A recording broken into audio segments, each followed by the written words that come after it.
Bueno, en primer lugar, para hablar del antiespecismo es necesario, considero, definir y analizar en qué consiste el especismo, ya que el antiespecismo se conforma como una crítica ¿no? del especismo en concreto.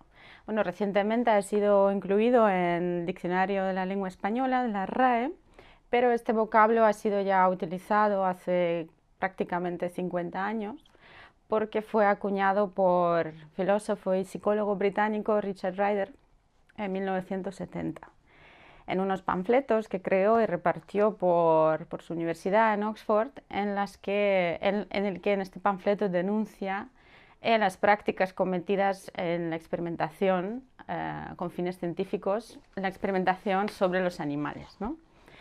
Y él acuña este vocablo.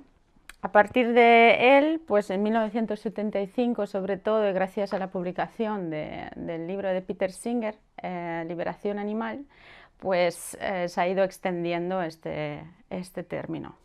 Han sido varias las definiciones y categorizaciones que se han ido dando, pero bueno, yo en este caso, para el propósito del vídeo, voy a usar el que propone el profesor gallego Óscar Horta, porque creo que es el más accesible a un gran rango de personas, ¿no? Y bueno, el profesor Horta, voy a leer, define especismo como una discriminación de aquellos que no pertenecen a una determinada especie, de todos los sujetos que no pertenezcan a una determinada especie.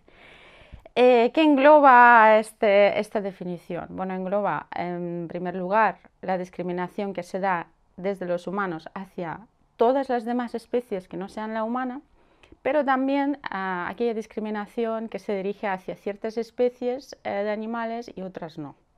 Entonces, unas especies serían dignas de nuestro trato favorable o nuestra consideración moral, como podrían ser, por ejemplo, animales pues, domésticos como gato, perro, que por ciertas características o cualidades que tengan los consideramos más afines a nosotros o mantenemos relaciones con ellos de otro índole que con otras especies, ¿no? Y por otro lado estarían todas aquellas especies que no son dignas de nuestro trato moralmente favorable, y ahí se incluirían todas aquellas especies que usamos con fines instrumentales, como serían pues, para alimentarnos o para entretenimiento, etc.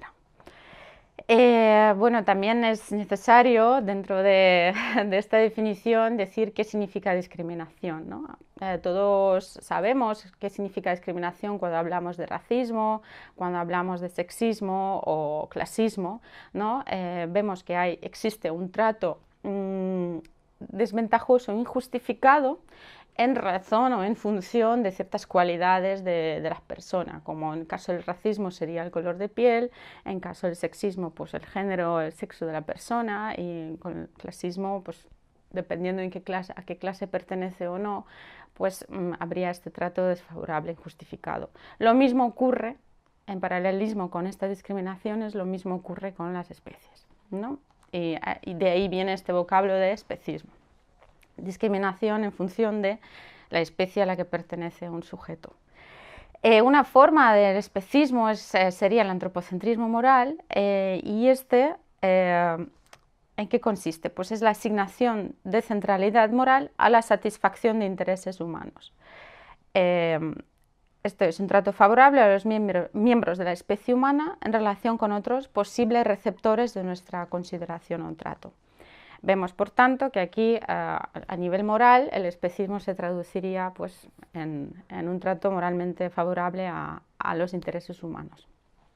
¿Y cómo se justifica el antropocentrismo? Porque para comprender la crítica o el rechazo del antiespecismo hacia el antropocentrismo moral, debemos ver cómo se justifica primero, ¿no? Las defensas del antropocentrismo moral, o las defensas que propone, ¿no?, para sostener su postura, su posición, son varias, pero en realidad la que nos importa aquí son dos en concreto, porque son las que podemos rebatir, porque las otras son o de tipo definicional o son aquellas que caen en la petición de principio, entonces pues no, ahora mismo sería un poco perder el tiempo, entre comillas, metiéndonos ahí, ¿no? Entonces me voy a fijar en dos en concreto, que son, se denominan las argumentadas, y en una se apela a capacidades, o sea, para justificar que el antropocentrismo se sostiene,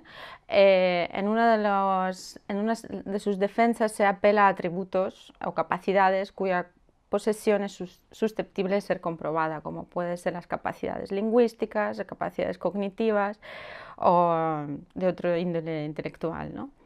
Y las otras, la otra justificación apela a las relaciones existentes entre los agentes morales y aquellos que pueden ser susceptibles de ser considerados moralmente. ¿Por qué me fijo en estas dos en concreto? Pues porque son las que podemos comprobar, falsar o contrastar, etc., ¿no? Y bueno, uno de los contraargumentos del antiespecismo se dirige a la posesión de ciertas capacidades o ciertas habilidades para justificar un trato desfavorable hacia miembros de otras especies, ¿no? Este argumento se denomina comúnmente el argumento de los casos marginales, pero otros autores lo denominan también el argumento de la superposición de especies. Bueno, voy a esquematizar un poquito el argumento primero y después construir la contraargumentación, ¿vale? En primer lugar, ¿qué diría el antropocentrismo moral? Bueno, en primer lugar diría que debemos justificar nuestras decisiones. Bueno, para empezar, la base del argumento es que debemos justificar nuestras decisiones morales sobre la base de razones válidas de modo universalizable. Es decir, si tomamos en cuenta ciertas capacidades, estas deben ser universalizables o deben ser poseídas por todos y cada uno de los seres humanos y solo por ellos. ¿De acuerdo? Esa es para empezar, es la base, es un requisito que debe cumplirse. Y bueno, el segundo nivel, según el antropocentrismo moral, está justificado discriminar a los animales no humanos con la capacidad de sufrir y disfrutar sobre la base de que no satisfacen un cierto criterio, llamámosle C. Este criterio C puede significar la posesión de ciertas capacidades cognitivas, lingüísticas, la posibilidad de tener responsabilidades o circunstancias, ¿no?, como tener vínculos emocionales con esos seres, etc. Y está justificado discriminar a los seres humanos con la capacidad de sufrir y disfrutar que no satisfacen un cierto criterio C. Esto según el antropocentrismo moral, ¿vale? Pero, como he dicho, los requisitos que deben cumplir este argumento para ser justificable es que esa capacidad, esa característica, esa habilidad C debe ser moralmente relevante, para empezar, y debe ser cumplida por todos los seres humanos y solo por ellos. Y esto no ocurre así, ¿de acuerdo? Porque los miembros de una misma especie poseen capacidades que difieren entre sí. También mantienen relaciones que son distintas. Eso afecta tanto a los animales no humanos como a los seres humanos, porque todos podemos comprender, o todos nos viene en mente que entre nuestra especie existe una disparidad de funciones cognitivas o grados de funciones o disfuncionalidades de tipo cognitivo, intelectual, etc. Y no por ello tratamos a estos seres humanos, o al menos si alguien los tratara, digamos, menos valiosos moralmente, nos parecería rechazable totalmente, ¿no? Y bueno, entonces, ¿por qué hacemos lo mismo en base a especie? ¿Por qué por no poseer unas ciertas capacidades lingüísticas o capacidades cognitivas discriminamos a una especie cuando dentro de nuestra existen miembros que también son así?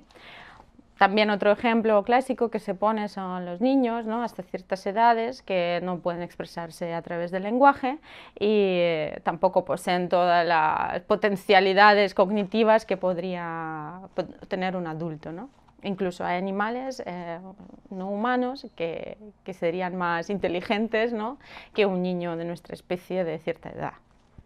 Y bueno, en eso se basa entonces, las capacidades lingüísticas, las capacidades cognitivas o relacionales no pueden ser la base para justificar la discriminación. El siguiente argumento que presenta la postura antiespecista es el argumento de la relevancia. Y la base de este argumento, ¿cuál es? Pues que a la hora de tomar una decisión ha de ponderarse aquello que será relevante con respecto al resultado de tal decisión. Y la formulación del argumento es que toda exclusión moral debe ser trazada de acuerdo con un criterio relevante para ella. La capacidad de sufrir y o disfrutar determina que alguien pueda sufrir un daño o disfrutar de un beneficio, no otras capacidades, ¿da? ¿Sí? Entonces, el tercero es, por lo tanto, en aquellas decisiones en las que lo que está en juego es que alguien pueda sufrir un daño o disfrutar de un beneficio, una diferenciación moralmente justificada ha de trazarse adoptando este criterio, la capacidad de sufrir y o disfrutar. Entonces, ¿en qué se traduce esto en consecuencias prácticas, ¿no? ¿Qué es lo moralmente relevante aquí?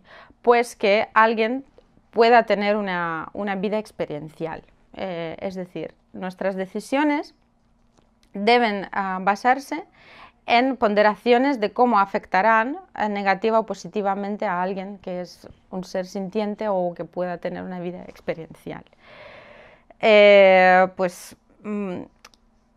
Uno de los ejemplos es pues, muy fácil, ¿no? Digamos, es el consumo de ciertos productos de origen animal que en realidad esa decisión afecta muy negativamente a gran número de animales y a lo largo de toda su vida, pero por razones arbitrarias como es nuestra cultura o nuestros gustos ¿no? culinarios, pues tomamos esas decisiones cuando en realidad no benefician, todo lo contrario, a seres que son sintientes o que puedan sufrir o disfrutar, independientemente de las capacidades de otra índole que puedan tener.